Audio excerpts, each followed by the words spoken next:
The British used prison ships in Empire Bay to hold thousands of American POWs. Oh, that... Okay, so this, I'm very impressed with the history in Mafia 2. The developers did a really good job here.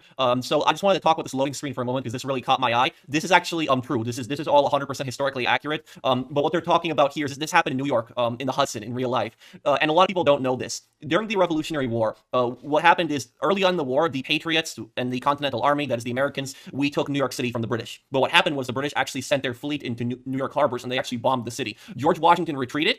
And he pulled out, and thousands of American patriots, Continental soldiers were captured. These thousands of Americans that were actually taken prisoner were actually put on these horrible ships, these prison ships that were docked in New York. And one of the ships was actually called the Jersey, which will actually have it up on the screen right now. But the Jersey, that ship was, I think, designed only to have like 200 or 300 people at max, but I think it had like closer to 1,000 prisoners. And what happened was all the Americans were just basically just huddled up together in just one area. They had like their they had their necks on those like wooden things where you basically just, I don't know the name of it, where you basically just put your neck down and you can't move and you're basically in this like crouch position. It's really horrible. And what happened on those ships is that diseases spread rampant. The prisoners were given rotten food.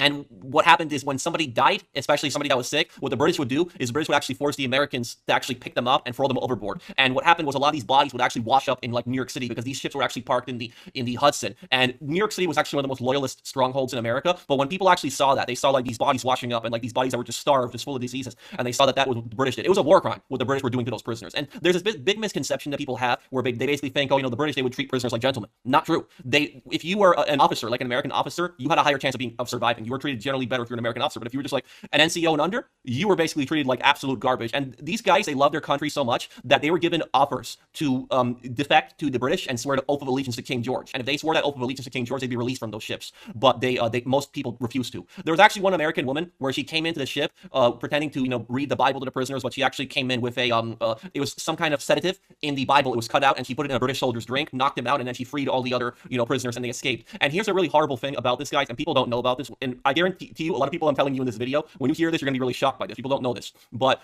more Americans died in British captivity than they died in battle. A lot of people don't know that. Yes, more Americans died in British captivity, thousands of Americans, than in battle itself. That's how cruel the British were to American prisoners. And there's actually a monument in New York City where I'm actually from that is actually dedicated to those guys who lost their lives. But it was horrible. It was a war crime, and that's actually one of the reasons on why the Eighth Amendment forbids cruel and unusual treatment. That the reason the Constitution actually forbids torture is one of the reasons is because of this, because so many Americans were tortured on those ships and they died. Thousands of people died. And so these ships were just, they treated people like crap. But that's basically one thing people don't know is people don't know how cruel the British actually were to American prisoners during the Revolutionary War. But that is, but I'm actually very impressed by the game actually covering that.